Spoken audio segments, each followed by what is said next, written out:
اعوذ باللہ من الشیطان الرجیم بسم اللہ الرحمن الرحیم الحمد للہ رب العالمین ربنا اجعلنا من الذین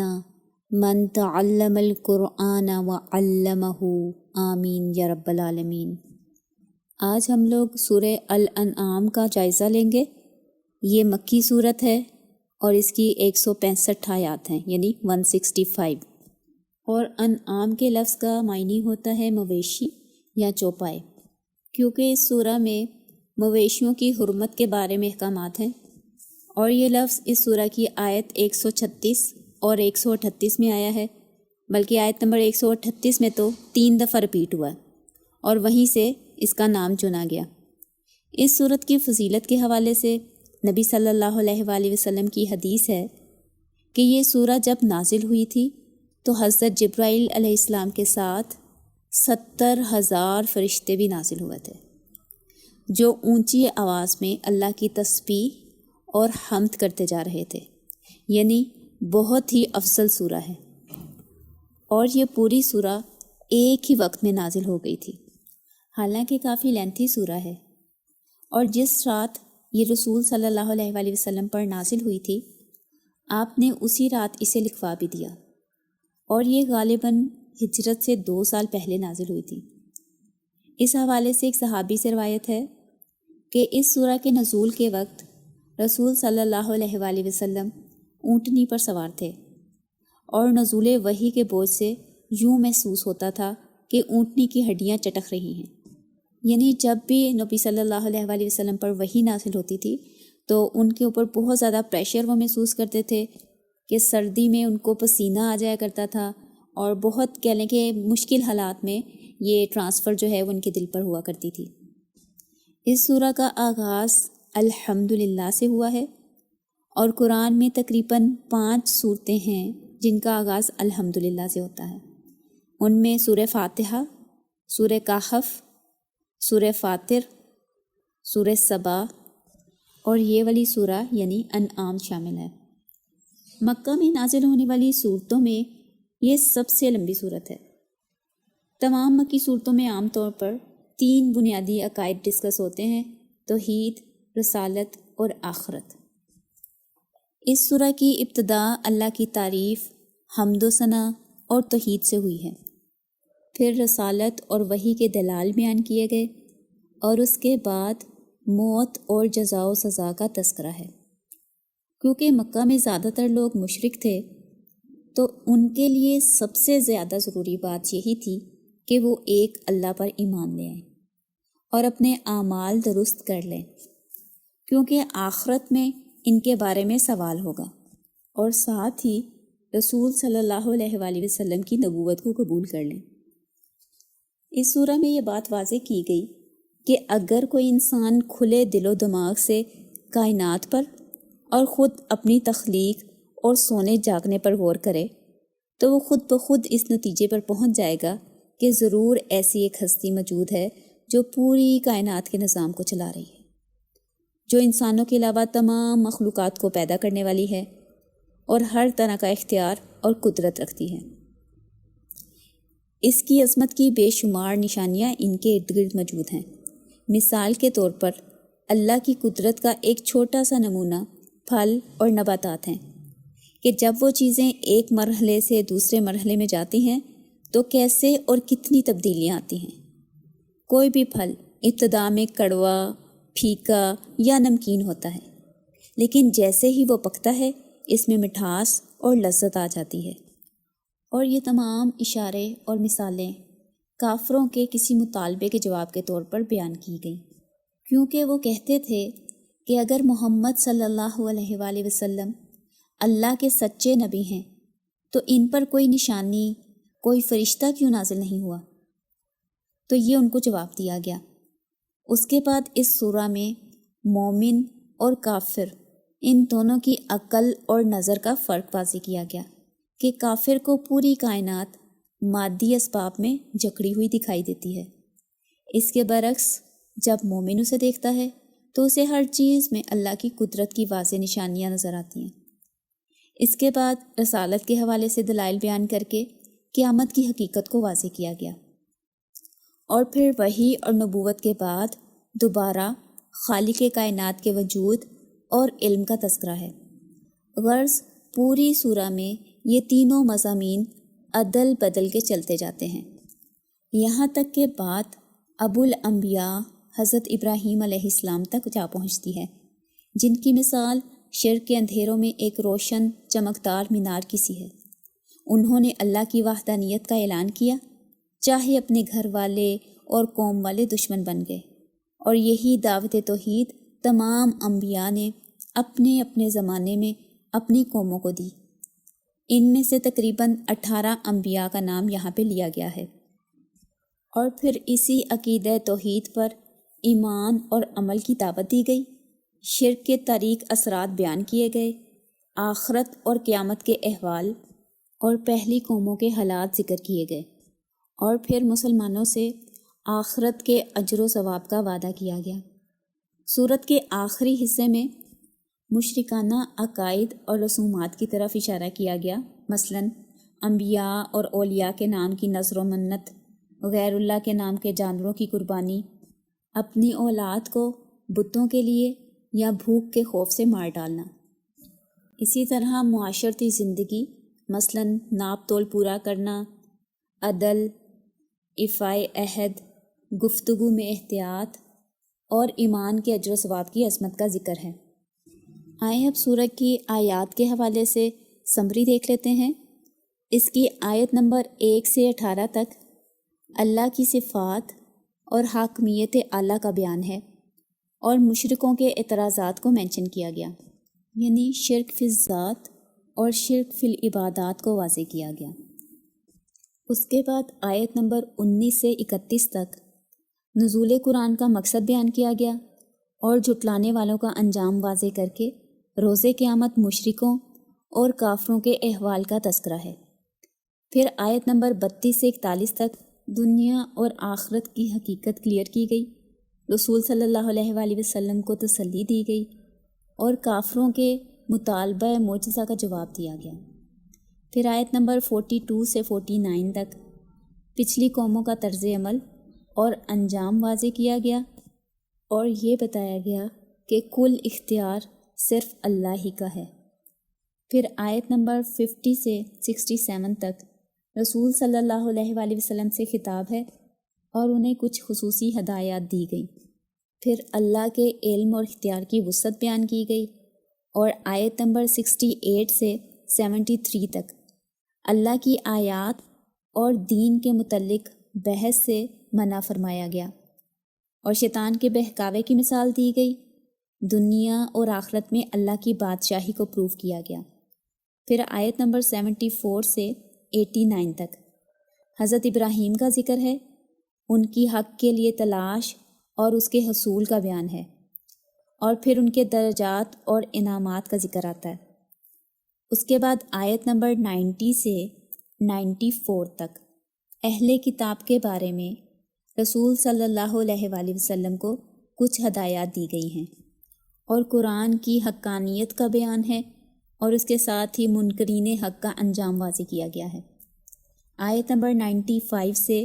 110 تک اللہ کی ربوبیت کا تذکرہ ہے، اور پھر کافروں اور مشرکوں سے رسول صلی اللہ علیہ وآلہ وسلم کی لا تعلقی کا اعلان ہے۔ پھر آیت 111 سے 121 تک کافروں کی ہٹ درمی کی طرف اشارہ ہے، اور نبی صلی اللہ علیہ وآلہ وسلم کو خبردار کیا گیا ہے کہ اکثریت کے پیچھے نہ چلیں، اور ساتھ ہی ظاہری اور باطنی گناہوں سے بچنے کی تاکید کی گئی ہے۔ نیکسٹ آیات 122 سے 134 میں ہدایت اور شرح صدر کو اللہ کی خصوصی رحمت قرار دیا گیا کہ اصل ہدایت تو صرف اللہ کی طرف سے ہوتی ہے، اور غیب کی باتیں بھی صرف وہی جانتا ہے، اور پھر تم سب کو اسی کی طرف لوٹ کر جانا ہے، تو اس کی نافرمانی اور ناراضگی سے بچو، وہ جلد حساب لینے والا ہے۔ ساتھ ہی مومنوں کے لیے کامیابی کا ذکر ہے، اور منکرین جن و انس کا انجام بتایا گیا۔ پھر آیت نمبر 135 سے 144 تک مشرکین کے باطل عقائد کا رد ہے، اور اللہ کی وحدانیت اور حاکمیت کا بیان ہے۔ پھر آیت نمبر 145 سے 152 تک حرام اور ناپسندیدہ اشیاء کا بیان ہے، اور ساتھ ہی حلال اور حرام کے خود ساختہ اوہام کو واضح کیا گیا۔ پھر آیت نمبر 153 سے 159 تک سیدھے راستے کی وضاحت ہے اور اس پر چلنے کی تاکید کی گئی۔ تورات کے اوصاف بیان کرنے کے بعد قرآن کی عظمت اور برکت کا ذکر ہے اور اس کے بتائے ہوئے راستے کو اپنانے کی تلقین کی گئی۔ آخر میں آیت نمبر 160 سے 165 تک قیامت کے دن کے حوالے سے واضح کیا گیا کہ کوئی کسی دوسرے کا بوجھ نہیں اٹھا سکے گا۔ نیکی کے 10 گنا اجر کا ذکر ہے اور زبان محمدی سے دین ابراہیمی کی تصدیق ہے، اور آخر میں یہ حقیقت واضح کی گئی کہ فضیلت، درجات اور مغفرت اس کا اختیار صرف اللہ کے پاس ہے۔ آئیں اب سورت کے اہم مضامین کا تفصیلی جائزہ لے لیتے ہیں۔ اس سورت میں سب سے پہلے اللہ کی حاکمیت اعلیٰ کا ذکر کیا گیا۔ کائنات میں اللہ کے اختیارات کی وضاحت کی گئی تاکہ انسان کو اپنی حیثیت اور اپنی اوقات کا اندازہ ہو سکے، اور انسان کو اس بات کا احساس کچھ سوالات کے ذریعے کروایا گیا کہ کیا تم نے کبھی غور کیا ہے کہ یہ سورج کون نکالتا ہے، چاند کیسے آ جاتا ہے، زمین و آسمان کو بنانے والا کون ہے، اور یہ سمندر کس نے تخلیق کیے؟ اگر ساری نعمتیں عطا کرنے والا اللہ ہے تو پھر اس کی بات بھی تو ماننی چاہیے۔ وہ اللہ جس نے مجھے نعمتوں بھرا یہ جسم عطا کیا، وہ ہستی جس کی دی ہوئی آکسیجن میں ہر جگہ سانس لے کر استعمال کرتی ہوں، یعنی اپنے سانس لینے کے عمل کے لیے مجھے آکسیجن کا کوئی سلنڈر ساتھ کیری نہیں کرنا پڑتا، میں جہاں مرضی چلی جاتی ہوں اور اللہ تعالیٰ وہاں مجھے آکسیجن پرووائڈ کرتے ہیں۔ اسی طرح یہ کلام، یہ دین، یہ سب اسی اللہ کی طرف سے ہے، تو اس کے علاوہ کون اس قابل ہے کہ اس کے احکامات مانے جائیں؟ یعنی وہ ذات جس نے مجھے اور تمام کائنات کو تخلیق کیا، جو ہر چیز کی حقیقت جانتا ہے، تو اس سے بہتر ہدایت کس کی ہوگی؟ پھر اللہ کے سامنے پیشی کا ذکر آتا ہے کہ جب یہ لوگ اللہ کے سامنے حاضر ہوں گے تب انہیں یہ حقیقت پتہ چلے گی کہ اصل زندگی تو اب شروع ہوئی ہے، اور دنیا میں جو ہم زندگی گزار رہے تھے وہ صرف کھیل اور تماشا تھی۔ دوسرے لفظوں میں اسے ڈرامہ یا لانگ پلے کہہ سکتے ہیں۔ اور جیسے ایک ڈرامے میں بھی مختلف کریکٹرز ہوتے ہیں کہ کوئی ڈاکٹر ہے، چاہے ریئل لائف میں اس نے میٹرک بھی نہ پاس کیا ہو، اسی طرح کوئی فقیر بنا ہوتا ہے اور کسی کو بادشاہ کا رول دیا گیا ہے۔ بادشاہ ہونے کی وجہ سے اسے ایک شاہی گاؤن بھی دیا ہوگا، اور اصل زندگی میں چاہے وہ جاب لیس ہو۔ پھر کچھ لوگوں کو ایک خاندان کے طور پر دکھایا جاتا ہے، جبکہ حقیقت میں ان کا آپس میں کوئی تعلق یا رشتہ نہیں ہوتا، اور پھر ہر کوئی اپنے اپنے سین کے مطابق اسٹیج پر آ کر اپنے ڈائلاگ بولتا ہے اور چلا جاتا ہے، یعنی جس کا جو رول ہے اس کے مطابق وہ ڈریس اپ ہوتا ہے اور ایکٹنگ کرتا ہے۔ پھر جیسے ہی ڈرامہ ختم ہوتا ہے تو سارے کریکٹرز اپنا اپنا گیٹ اپ چینج کرتے ہیں اور اپنے نارمل کپڑے، یعنی وہ کپڑے جو وہ اپنے گھر سے پہن کر آئے تھے، وہ پہنتے ہیں اور واپس چلے جاتے ہیں۔ بالکل اسی طرح دنیا میں ہم سب کو کوئی نہ کوئی رول دیا گیا ہے۔ مثلا کسی کو ماں کا رول ملا ہے، کسی کو ٹیچر کا، کسی کو ڈاکٹر کا، اور کوئی اپنے ماں باپ کی اکلوتی اولاد ہوتا ہے۔ اب اللہ نے ہمیں جو بھی سچویشن یا رول دیا ہے، اس نے صرف یہی دیکھنا ہے کہ کون اس کریکٹر کو اچھے سے نبھاتا ہے۔ مثلا اگر کوئی ڈاکٹر ہے تو وہ کتنی ایمانداری سے اپنی ذمہ داریاں پوری کرتا ہے، یا وہ دوسرے لوگوں کی پریشانی اور تکلیف کا ناجائز فائدہ اٹھاتا ہے۔ اسی طرح اگر کوئی ٹیچر ہے تو کیا وہ اپنی ذمہ داری ایمانداری سے ادا کر رہا ہے، یا صرف اپنی جاب کی ٹائمنگ پوری کرنے کے لیے وہ اسکول میں آتا ہے، اور بچوں کو صرف فارمیلٹی کے طور پر ان کا سلیبس پورا کرواتا ہے، چاہے وہ کسی بچے کے ذریعے ریڈنگ کروا لے، یعنی وہ صرف اپنی جاب کا ٹائم پورا کرتا ہے اور چلا جاتا ہے، یا وہ پورے دل کے ساتھ ہر چیپٹر کی تیاری گھر سے خود کر کے آتا ہے اور بچوں کو پورے دل و جان سے پڑھاتا ہے۔ اسی طرح ماں باپ کا رول ہے کہ کیا وہ اپنے بچوں کی پرورش،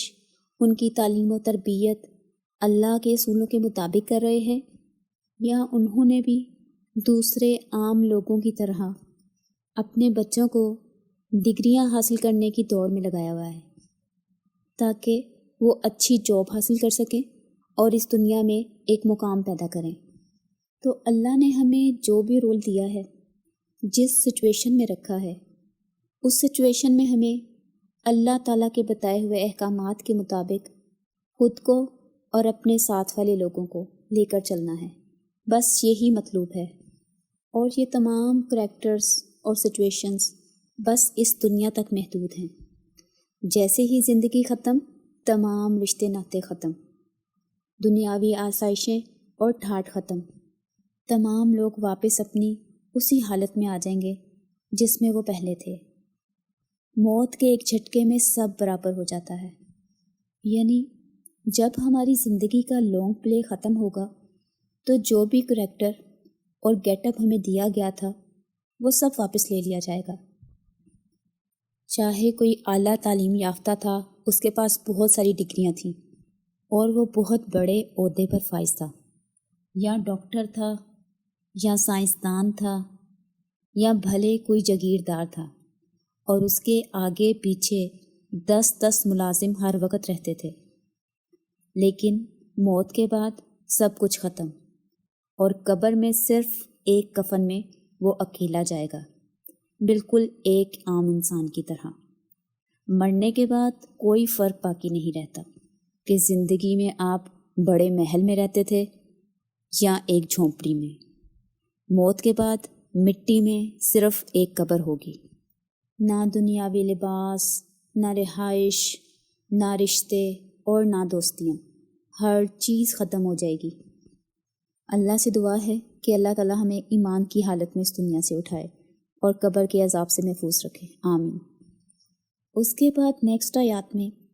اللہ تعالیٰ اپنے عذاب کے حوالے سے بتا رہے ہیں کہ میں عذاب دینے میں جلدی نہیں کرتا، مہلت دیتا رہتا ہوں، اور دیکھو میرے عذاب کی 3 صورتیں ہوتی ہیں، کبھی آسمان سے نازل کرتا ہوں، کبھی زمین کے نیچے سے بھی لے آتا ہوں، اور کبھی تم لوگوں کو فرقوں میں تقسیم کر کے آپس میں لڑوا دیتا ہوں۔ یعنی فرقوں میں تقسیم اللہ تعالیٰ کی ناراضگی کی علامت ہے اور یہ اللہ کے عذاب کی ایک شکل ہے۔ اس کے بعد حضرت ابراہیم علیہ السلام کی دعوت کا ایک سٹائل مینشن کیا گیا کہ کس طرح انہوں نے لوگوں کو اللہ کی ذات و صفات کے لوجیکل دلائل دے کر اس کی توحید کو پروو کیا۔ اصل میں ابراہیم علیہ السلام کے دور میں لوگ جہالت کے اندھیروں میں ڈوبے ہوئے تھے۔ کچھ لوگ ستاروں کی عبادت کرتے تھے، جیسے آج کل بھی کچھ لوگ کرتے ہیں، سٹارز میں بلیو کرتے ہیں، اور صبح اٹھ کر سب سے پہلے اپنے دن کے حالات کو پڑھتے ہیں کہ آج ہمارے ساتھ کیا کیا ہونے والا ہے۔ اسی طرح سنڈے میگزین میں بھی پورے ویک کے بارے میں پریڈکشن لکھی ہوتی ہے کہ آپ کا یہ ہفتہ کیسا گزرے گا۔ خیر، ان کے زمانے میں بھی بعض لوگ سٹارز کو قسمت سے ریلیٹ کرتے تھے، اور اسی طرح ایک گروپ چاند کی عبادت کرتا تھا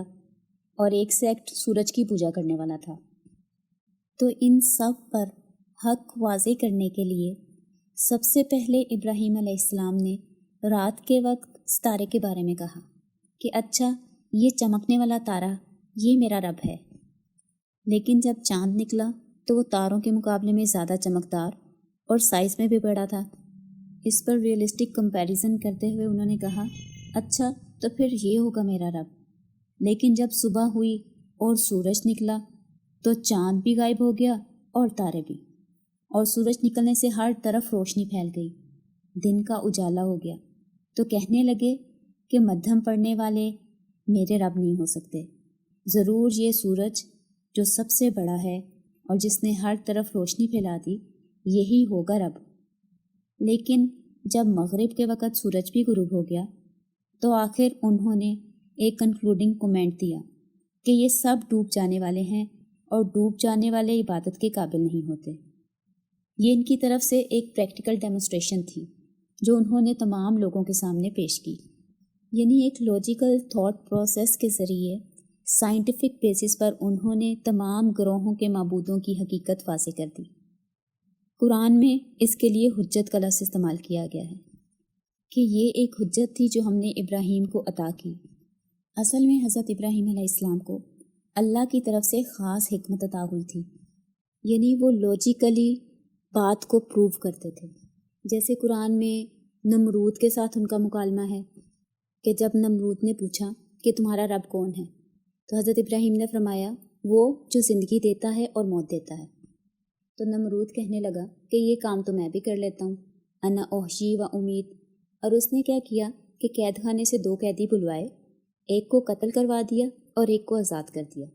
اور اس نے یہ پروف کیا اپنی طرف سے کہ دیکھو میں نے ایک کو زندگی دے دی اور ایک کو موت دے دی۔ تو اس پر حضرت ابراہیم نے کہا کہ اچھا، میرا رب تو سورج کو مشرق سے نکالتا ہے، تو پھر تم بھی اگر رب ہو تو اس کو مغرب سے نکال دو۔ تو اس پر وہ حیران پریشان ہو گیا، کیونکہ یہ تو اس کے اختیار میں نہیں تھا۔ اور یہاں پہ قرآن کے الفاظ آتے ہیں فَبُہِتَ الَّذِی کَفَرَ، تو وہ جو کفر کرنے والا تھا وہ حیران پریشان ہو گیا۔ تو کہنے کا مطلب یہ ہے کہ حضرت ابراہیم کو اللہ تعالیٰ کی طرف سے خاص حکمت عطا ہوئی تھی جس کے ذریعے وہ چیزوں کو لاجیکلی پروف کرتے تھے کہ اگلے بندے کے پاس کوئی اس کا جواب نہیں رہ جاتا تھا۔ لیکن حضرت ابراہیم کے اس سارے سمجھانے کے باوجود قوم کے لوگ حضرت ابراہیم پر ایمان نہ لائے، تو حضرت ابراہیم نے ان تمام لوگوں سے بے تعلق ہو کر، یعنی ان کی پرواہ نہ کرتے ہوئے صرف ایک اللہ کی طرف متوجہ ہو گئے، اور انہوں نے اپنی ساری ایکسپیکٹیشنز صرف اللہ سے ہی لگا لیں، اور یہ کلیئر کیا کہ میں شرک کرنے والوں میں سے نہیں ہوں۔ اور یہ وہی دعا ہے جو نبی صلی اللہ علیہ وآلہ وسلم نے بعض اوقات نماز کے شروع میں پڑھی، انی وجہت وجہی للذی فطر السماوات والارض حنیفا وما انا من المشرکین، کہ میں نے اپنا رخ یکسو ہو کر اس ہستی کی طرف کر لیا ہے جو آسمانوں اور زمین کو پیدا کرنے والی ہے، اور میں شرک کرنے والوں میں سے نہیں ہوں۔ اور حضرت ابراہیم کی یکسوئی کا حال یہ تھا کہ جب لوگوں نے انہیں آگ میں ڈالا تو جبرائیل علیہ السلام آئے کہ کسی مدد کی ضرورت ہے تو بتائیں۔ تو حضرت ابراہیم نے کہا ہاں ضرورت تو ہے، فَأَمَّا إِلَيْكَ، لیکن تم سے فلا، بالکل نہیں ہے، یعنی جس کی ضرورت ہے وہ جانتا ہے۔ مطلب ان کی ایکسپیکٹیشن صرف اللہ سے تھی، اور اصل ہدایت یہی یکسوئی ہے۔ لا الہ الا اللہ، اس کلمے کا اصل مفہوم ہے لا مطلوب الا اللہ، کہ اللہ کے سوا کوئی چیز مطلوب نہیں۔ لا محبوب الا اللہ، اللہ کے سوا کسی چیز سے محبت نہیں، کوئی چیز محبوب نہیں۔ اور تیسرا لا متصرف الا اللہ، کہ اللہ کے سوا کسی کا اختیار نہیں ہے۔ اور یہی عقیدہ، یہی راستہ تمام انبیاء اور رسولوں کا تھا، اور اسی راستے کی طرف محمد صلی اللہ علیہ وآلہ وسلم دعوت دے رہے ہیں۔ اور پھر آگے فرمایا کہ یہ صرف اللہ کا اختیار ہے کہ وہ گٹھلی اور دانے کو پھاڑ کر اس میں سے پودا اگا دیتا ہے۔